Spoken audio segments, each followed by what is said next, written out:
hey, my kid needs unlimited candy. My kid needs a limit on candy. My kid needs a call to a doctor. My kid is doing great and we're just chugging along. When we take back our confidence and our courage, we are able to just be at more peace. Other people aren't calling the shots. Other people's social media videos aren't calling the shots on what I do as a parent. Maybe there's some ideas. Hey, there's good ideas out there. There's good things. Like, we educate ourselves, we read a book, we listen to a podcast. But at the end of the day, we're like, I'm going to have the courage to do what my kid needs, regardless of what other people think. Jennifer Anderson is the founder of Kids Eat in Color, which has a social media community of over 2 million. And she's a registered dietitian and has a master's of science in public health from the Johns Hopkins School of Public Health. Her new book, Feed Them Well, A Guide to Raising Healthy, Confident Eaters for Life, is out this September. And I am so excited that we are talking about how to raise kids with a healthy, judgment-free relationship with food and their bodies, and also navigating picky eating with that sensitive idea in mind, family pressures, and all the rest of the noise around food.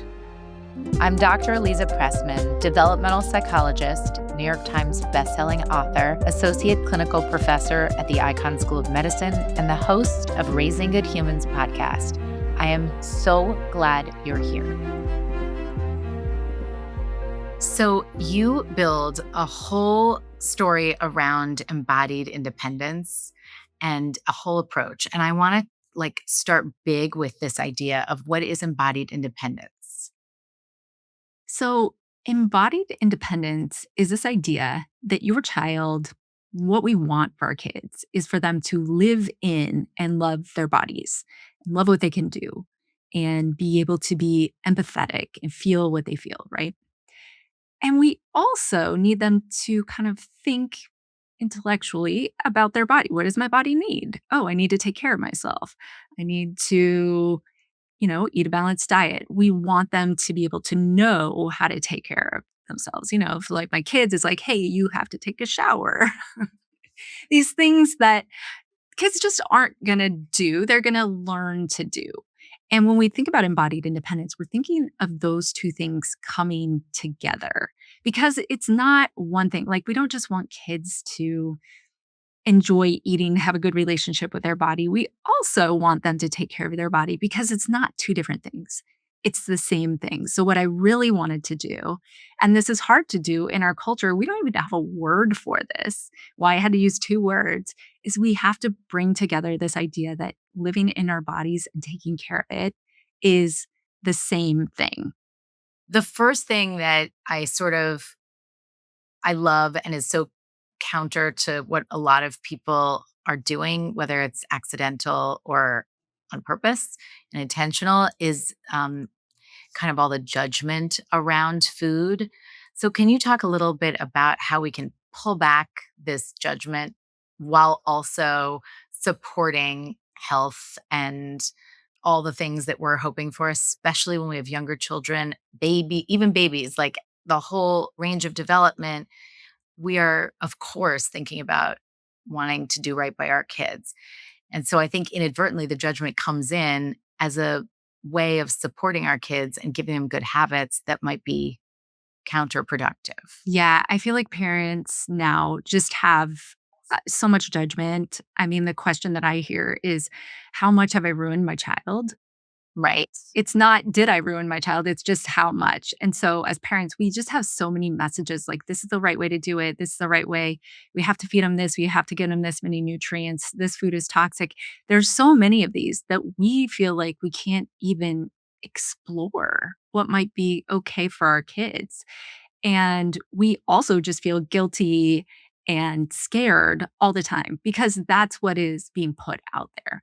That's Yes. the sort of content and headlines that do well, but that really erode our confidence as parents and our confidence in our ability to feed our kids.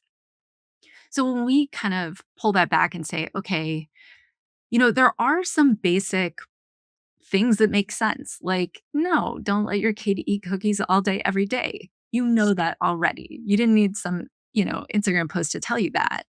But also, it is okay for your kid to have some cookies. Like that can fit into a healthy dietary pattern. I think one of the things that kind of social media, news headlines and stuff really give us is this idea that single foods matter. Single foods are good, single foods are bad. That isn't a helpful approach, in my opinion.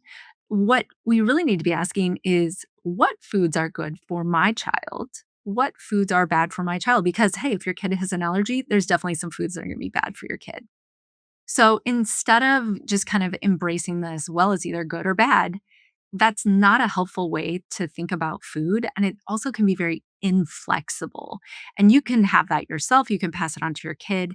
And that kind of leads to food rules and judgment and guilt and all sorts of things. Where if you have a more flexible approach, which is, hey, all foods can fit into my child's diet, unless I've realized some foods are bad for them for some reason. So I'm going to just kind of explore. We're going to find out what's good for us. We're going to do what's best for the family. That's a more flexible approach that doesn't come with a lot of guilt or shame or fear because you're just exploring. And as the parent, you're running the experiment. You're actually in charge of this. It brings you confidence too. So, can you give some concrete examples? Because I think one of the things is like if you're starting early with this notion, then the inflexible, when you were talking about being inflexible, we can start to flag things that later in life we associate with disordered eating. Hmm. And so, one of the things that's really important about this approach is that you're also thinking about the sort of big picture zoomed out way of thinking about growth and this embodied independence and the way we feel about our bodies and what we're putting in our bodies and all the things. And so many parents already have so much baggage about that. Speaking of social media, one thing that came into my feed that maybe is like for people that are just a little bit older because it was a Gen X joke, but it was so accurate, which was it was like a Gen X mom would rather their child be thin than, and it was like listing all of the things that would be associated with success or not. Right. And I was like, oh my God, that's so true. Like the Hmm. messaging was so focused on something that was very much problematic. Yeah. Yeah. And I think that shifted, but I don't know where it is today. And I don't know how the adults with all of the things that they're sitting with from their childhoods have access to kind of this healthy response to their kids, this non-judgmental response with foods if they didn't have that experience. Yeah, and I think most of us, like he said, most of us did not grow up with this mentality, right? This flexible thinking around food is something that we've kind of had to develop as a result of being like, yeah, maybe I don't want my 14-year-old thinking they need to work out so they fit in their bathing suit. Like, especially I have a 13-year-old now, and I'm like, I can't believe we are already, and not me, but like the society is already putting so much pressure on my kids. I have a kid who's doing parkour. He's 11, already talking about ripped abs, right? Does he really care about how it looks? I don't think so.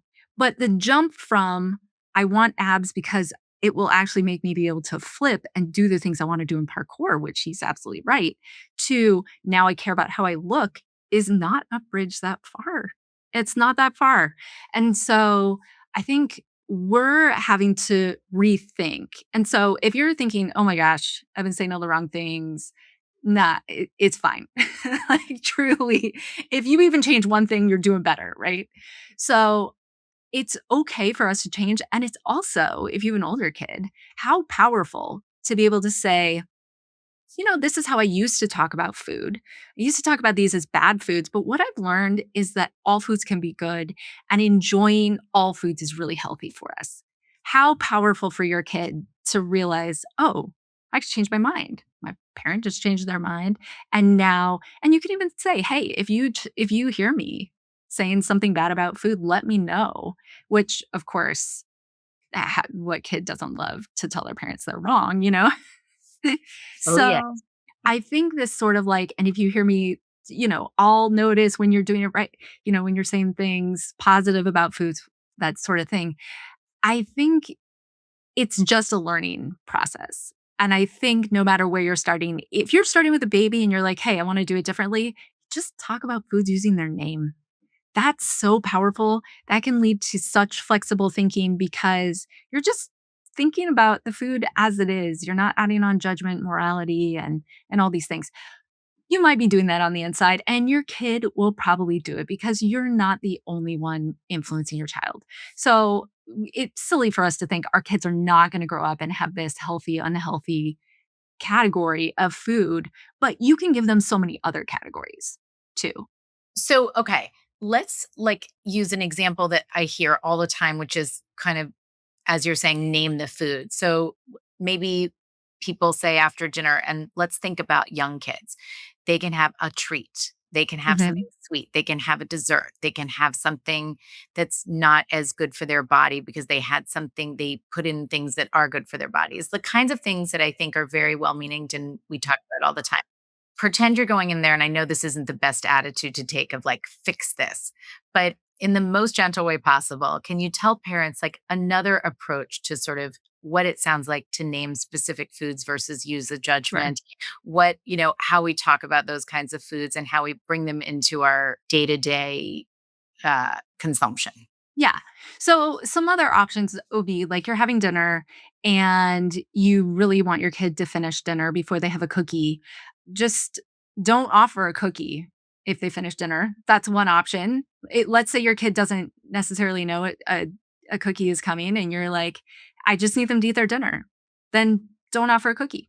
The whole Like, like, I'm don't going make to them related to each other. don't make them related to each other, and if you're like, "Okay, they ate enough dinner or whatever, they met their nutrient needs for the day," however you're thinking about it, and you're like, "Okay, I can offer them a cookie, they've got the space, we've already checked our boxes," however you're thinking about it.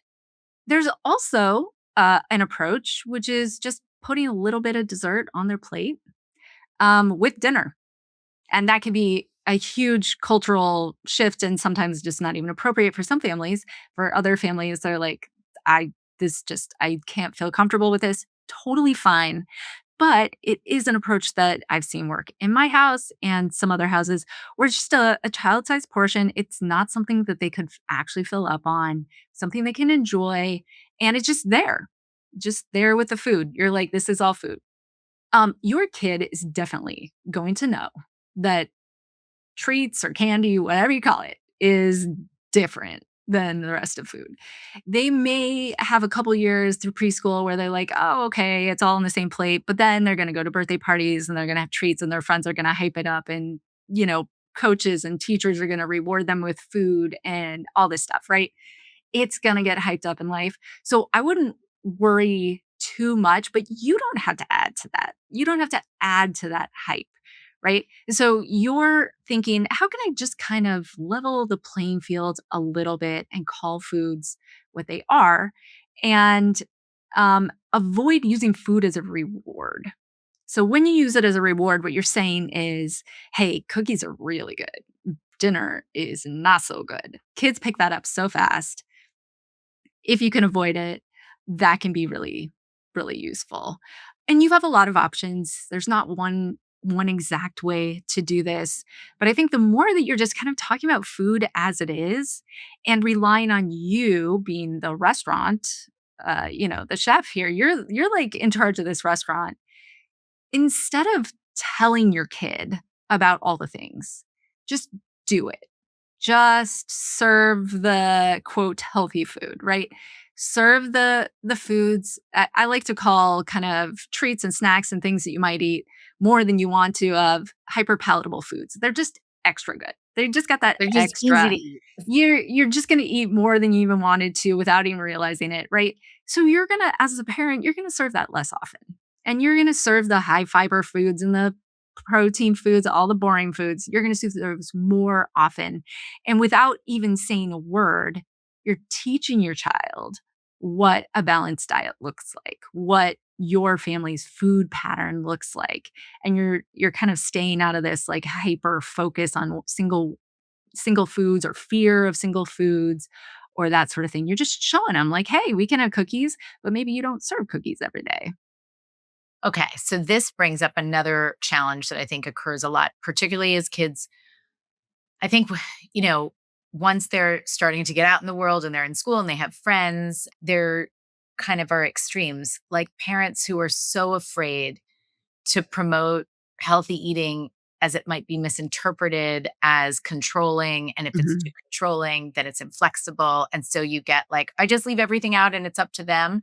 Yeah. Or the other side of really being very kind of restrictive and intentional about foods and watching every bite instead of enjoying a meal together. If you could help us understand where the place in the middle is that can shift if a parent is like, "Oh, I definitely overcorrected on one side or the other." Yeah. What are some small ways to get it back to balanced? So I think one of the things is to remember, first of all, it's not always the what, it's the how. So, are you using the exact right strategy? I don't know.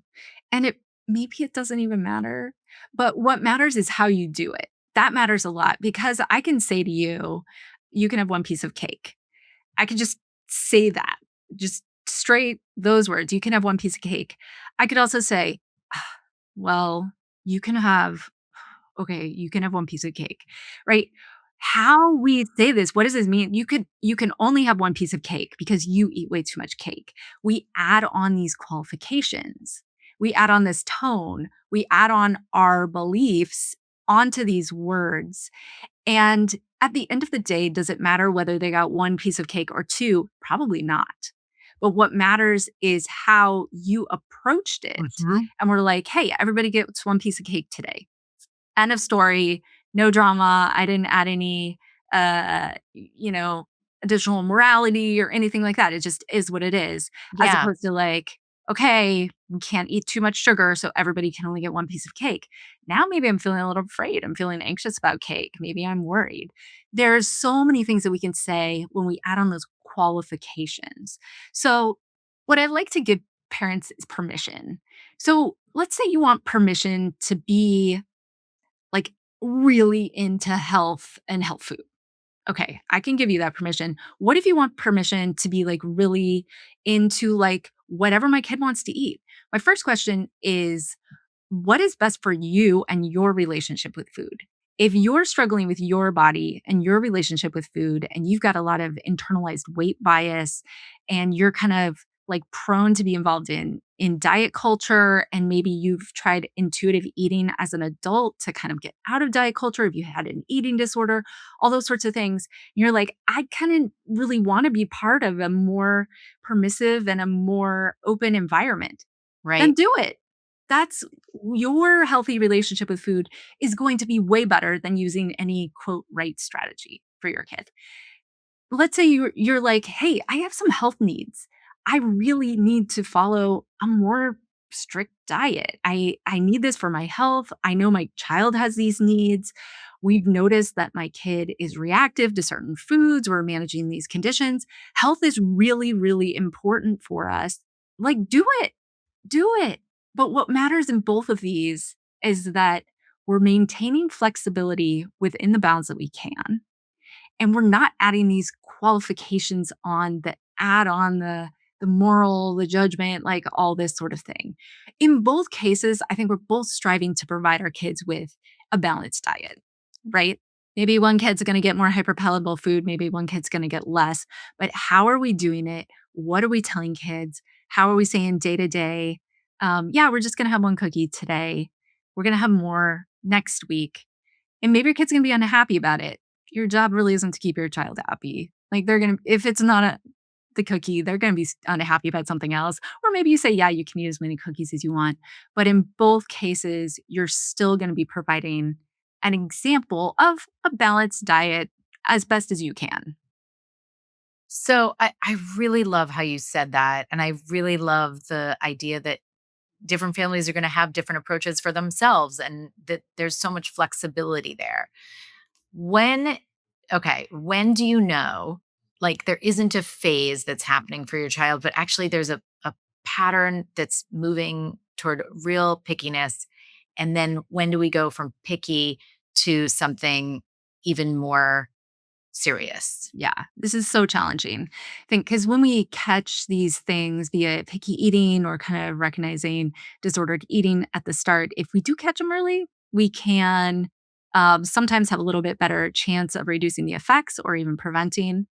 When my son was 10 months old, I noticed the first red flags for picky eating. I was like, he's doing something weird with certain textures. And 10-month olds should typically developing 10-month olds actually shouldn't be picky at that age. I was like, Can you show us can interesting. you like share with us whatever you're comfortable with, what Sure. those Yeah. specific. So he was avoiding mushy foods. And I was like, that's weird. Also, it was taking him a lot of exposures as a 10-month old, like 20 exposures to a food before he would eat it. And kids do need a lot of exposures, but usually at 10 months, they're very adventurous and they don't need 20 exposures. And so that kind of continued. And I was like, okay, we need to just kind of double down and bring in a more therapeutic lifestyle. Of course, I don't, is he going to become an extreme picky eater? I have no idea, but I'm going to do as many of the right things as I can in this case. And he never became an extreme picky eater. Was he picky? Oh, yeah, for sure, but he was able to meet all of his nutrient needs, participate in all the social things that we needed. He was fine, just with modest changes to our lifestyle. It did not require very much lifestyle change for us, other than living this kind of therapeutic food lifestyle. So I think acknowledging these little red flags is important. And we have something called the Pediatric Screener for ARFID and extreme pig eating on my website that parents can take if they're like, I just feel like something is off with their eating. We can tell you if there's some risk factors or if there's any indicators, you can get more information. And I did that because I know if parents can see that early, they can make some changes early on. Some of those things that you want to look for are this sort of sensory, like, are there certain textures or that they just won't touch? Or will they not eat a certain color of vegetable? Um, I think a lot of times picky eating has been normalized. And in some ways, like, we don't want to freak parents out ever. But I also don't want to keep information from parents that they might find useful. And so we are looking for these things like, how many times does your kid have to be exposed to a food? Is it like 30 times? That's on the higher end of what kids would normally need to learn to like a food. Like my son took 3 years of continuous exposure to tomatoes before he ate one. And then once he did, he loves tomatoes now. And it was just he needed what he needed to be able to learn to like tomatoes. And so these kids who need a lot of times, it's just not as typical. So we want to keep an eye out for things like, oh, they're not growing out of it. It's been a year. They're still not growing out of it. My kid is 6 and is still a picky eater. That's more of a red flag zone. So these sorts of things, and here's what I find too, is most parents who take the PSAE, which is what we call the screener, most parents already know that their kid has something more serious. They Right. They already, wouldn't have your taken it. gut, and you just need something to finally say, I was right. I was right when the doctor said, let's wait and see. And you had that feeling in your stomach and you were like, I just don't think this is right. You're probably right. And that's one reason the screener is so helpful for parents because they can take it back to their doctor and be like, really? Like, what about this? What? And you can have a much more specific conversation. At the same time, if you got a toddler and they're a picky eater, just like normal toddler picky eating, like some days they eat almost nothing and other days they eat as much as you when it's like their favorite strawberries, whatever it is. You can still do a lot of things to keep them eating a variety. The two big ones are you sitting with them, having fun eating. That is, and then the other one is exposure, which is literally just having the food. So you having the food you want your kid to eat and adding into play and connection at the table will work wonders. Add in a little bit of play, pretend your little sandwich is a dinosaur, whatever they're into, bring it into the meal. That is magic. It truly is. In fact, If you've got a toothpick, you are set up. You're set up for magic. Kids that I have seen my kids eat things that I never imagined because I put it on a toothpick. Okay. So I think that's really helpful too, just to keep us having a lighter, more joyful tone around food, with the acknowledgement that for some people, it's hard for them to share in the joy of food because maybe they're not able to eat that food. But I do think becoming a parent is a great opportunity to heal all that stuff, or some of Yeah, that stuff. it's true. How much does this um, grow or show up later in childhood? Like things were going great. Everybody was eating, like everything seemed pretty typical. Some days were harder than others, but generally speaking, everything was okay. What are some of the challenges that you see in childhood? Yeah, so there are some things that can just kind of develop as a kid goes on. And I always like to tell parents, especially if they have an infant, um, your kid is potentially going to eat like a linebacker under the age of 1, and then all of a sudden they're going to like stop eating, and you might feel really scared and be like, "Oh my gosh, what happened?" What happened is your kid started growing a lot less than they were. The first year, I mean, they grow so much. They like are like twice the size, right? And when they're a 2-year-old, they're only growing a couple inches. So they just don't need the same amount of food they did before. Some days they're going to be hungry, some days they're not. That's normal. You don't have to run to chicken nuggets. And that's often where there's kind of like a little pitfall there. You're so worried. You're like, I just want him to eat anything. And you run to the hyperpalatable food because, yeah, anybody's going to eat that. And then they start to lose interest in boring food, which is the carrots and the sandwich, and, like, all that's food is just boring. So, that's one thing to kind of watch because that is most likely gonna happen for most kids. Like, you're just gonna hit this moment where all of a sudden your toddler's like, "No, I'm not gonna eat it." That's normal, and so you don't have to freak out. Then when you have a 6-year-old and all of a sudden something really changes with their eating, then is a good time to check in with their healthcare professional. Did something change with their health? Something going on with their sleep? Did they suddenly develop an allergy? If your child is all of a sudden asking, how much sugar is in this? I'm interested in tracking my food. You notice them all of a sudden eating a lot less food. If your child comes back and they're 7 years old and they come back from school and they say, I'm fat, I need to lose weight, don't freak out because you're not alone. You have not failed your child that they would say that. It just happened to my neighbor. They are hearing things, and although it's heartbreaking and it's sad, regardless of whether your child is small or large or somewhere in the middle, um, kids pick this stuff up and it just is not a reflection of your parenting. And so your job is then to say, okay, this is a red flag, right? And also just to kind of start that conversation, right? Like, oh, tell me more. What do you mean? Did you hear something? What do you mean by fat? In this particular case with my neighbor, her daughter was like grabbing her skin, and she happened to be a very small child grabbing her skin and saying, this is fat. And her mom was like, oh, well, that's your skin. That's what it's for. And so she was able to kind of get around it.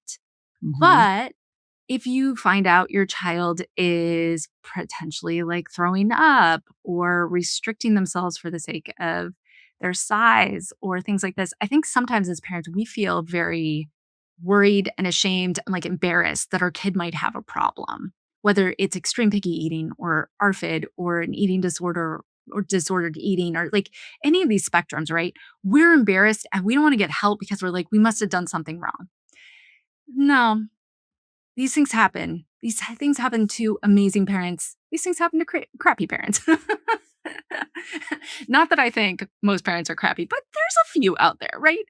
And of course, you're not. You're listening to this. I know you're not. Totally. So you are a great educated parent. You're putting yourself out there to learn more, and you still might run into eating problems with your child.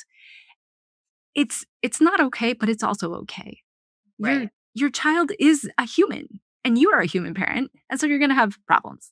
And so if you do notice kind of these big things like, "Oh, my kid is losing weight. Oh, my kid is obsessing about their size," then is it reach out. Reach out to a professional. Just I know it's hard, but, like, do it. And don't worry, because you taking care of it is the most powerful thing you can possibly do. And taking care of it as early as you can, right? As soon as you have the capacity, you're like, hey, I really hate that I have to make this call, but now is the time to do it. And it's going to be okay. Yeah. Okay. So and it really is, oh, I can think of so many examples of how much effort parents are putting into making sure that's not going to happen, and then when it Hmm. does happen it feels so hard and confusing, and there are so many factors that go into all of this. Yeah. So So we many. I mean, there are so some things you can prevent. Like I feel like I did prevent extreme picky eating with one of my kids, but like that doesn't mean I prevented everything that have happened with my kids, because guess what? They're human, right? I make plenty of phone calls. Um, so it's just one of those things. We work toward prevention, but then when we have to move to treatment, we do that courageously because that's the next thing our kids need.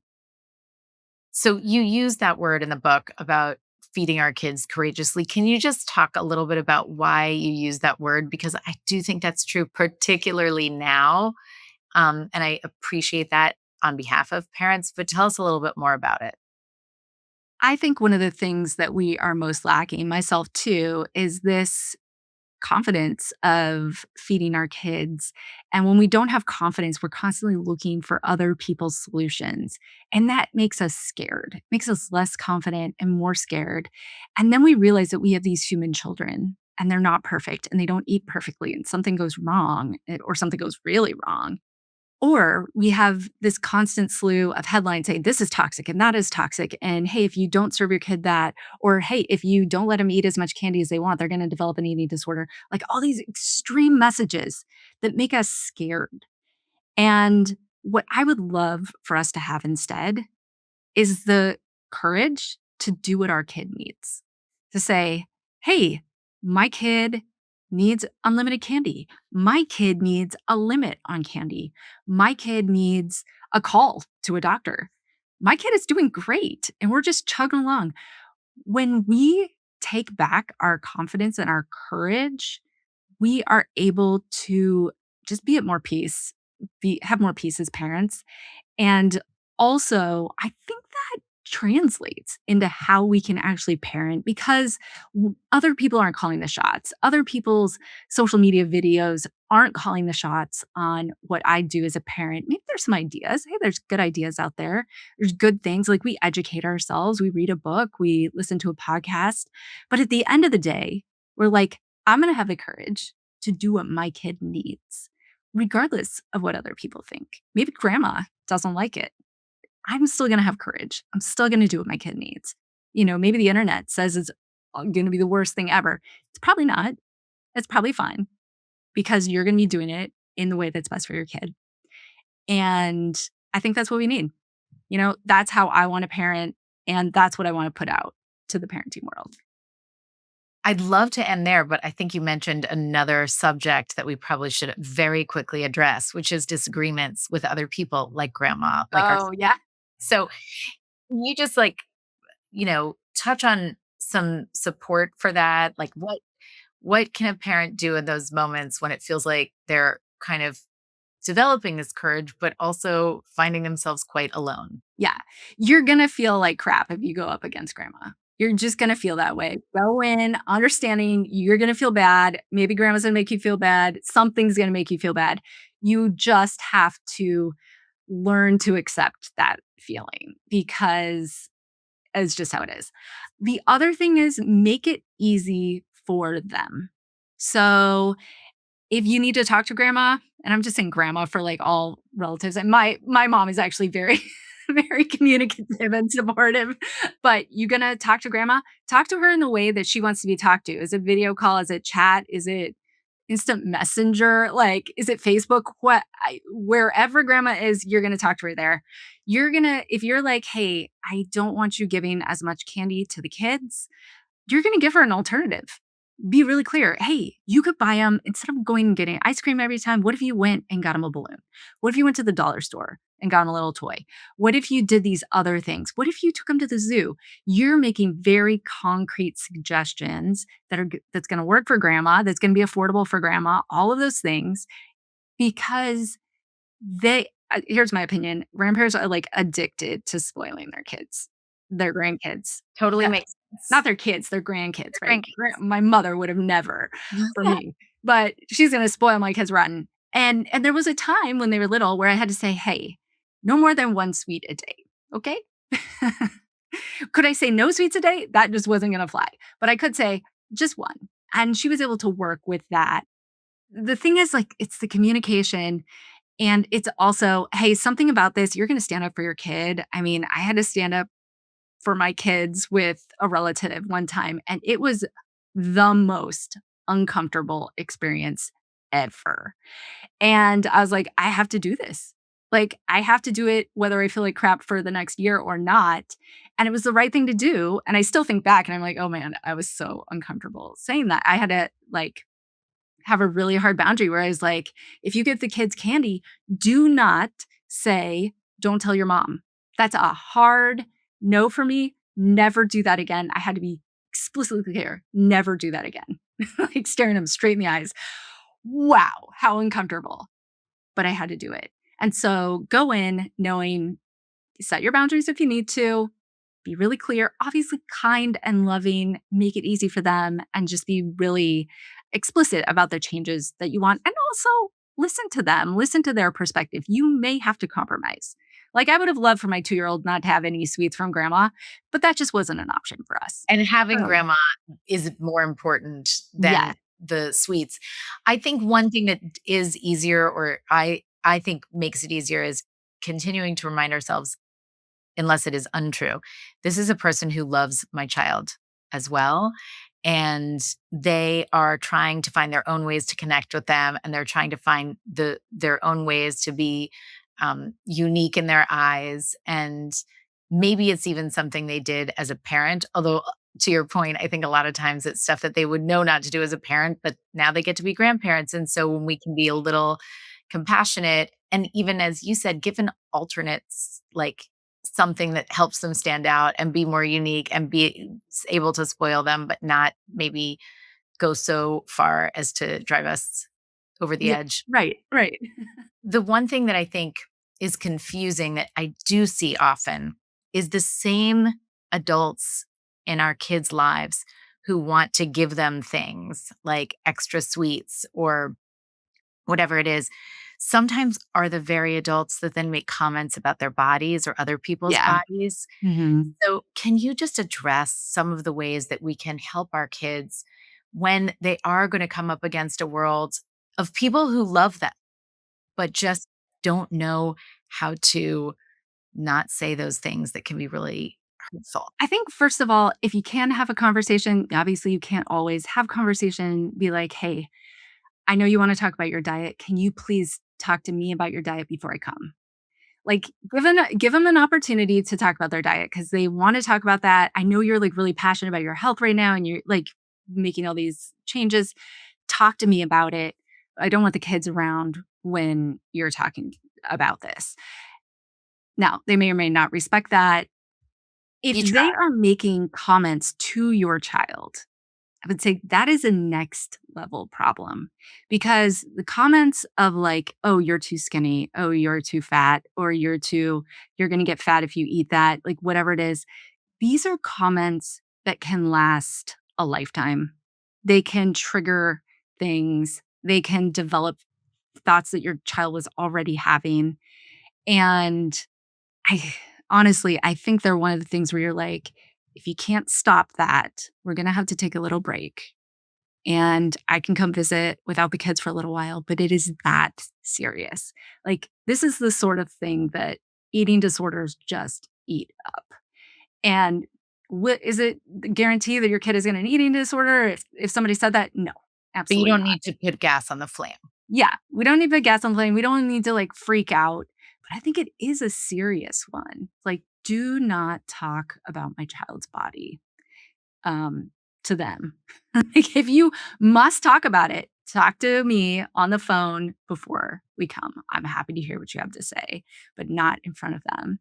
And then also, your kids might hear things and they may need to learn, hey, some people judge other people by the size of their bodies. That's not okay. It's not okay to talk about other people's bodies without their permission. Just not okay. Yeah, grandma said that. That's not okay that she said that. How did that feel? What was that like for you? Having those conversations, unfortunately, is something that a lot of us will likely have to do at some point. Well, I think those are a lot of the more hard moments that we have as parents, and they can really gut punch us. But generally speaking, I think one of the reasons that I love your work is that if everybody could kind of experience, actually, your book is a great gift for grandparents. Yes. Oh my gosh. Like, sometimes it's not the parents, it's like the other people in your child's life, and you're like, "It would be so great if everybody was on the same Yeah. page." Now, Yeah. obviously, that is really, really a big, tall order and not necessarily realistic, but why not try? Yeah. I mean, if you have, I think a lot of grandparents, maybe not all of them, maybe not yours, but I think some of them are like, oh, hey, I will do it for the grandkids. If you put it in terms of like, hey, this is what we're doing with the grandkids. We would love it if you would support them too. This is going to give you some ideas. Put it in the terms of the grandkids, because it's all gotta lead back to the grandbabies, right? Yeah. And if they're willing to do that, then that would be great. Obviously, if they're not, then they're not. But why not try? The parts that really impact kids long term, it's not the cookie. It's the bodies and the sense of, themselves. And so I think that's worth a conversation and that's worth the effort. Thank you for joining me for this conversation. Please stick around and subscribe to this channel for more episodes and practical content that you can learn from and use in your parenting in real time. Watch the next video here or sign up for my Substack newsletter at dralizapressman.substack.com and consider becoming a paid subscriber for access to me live each month in our subscriber Q&A.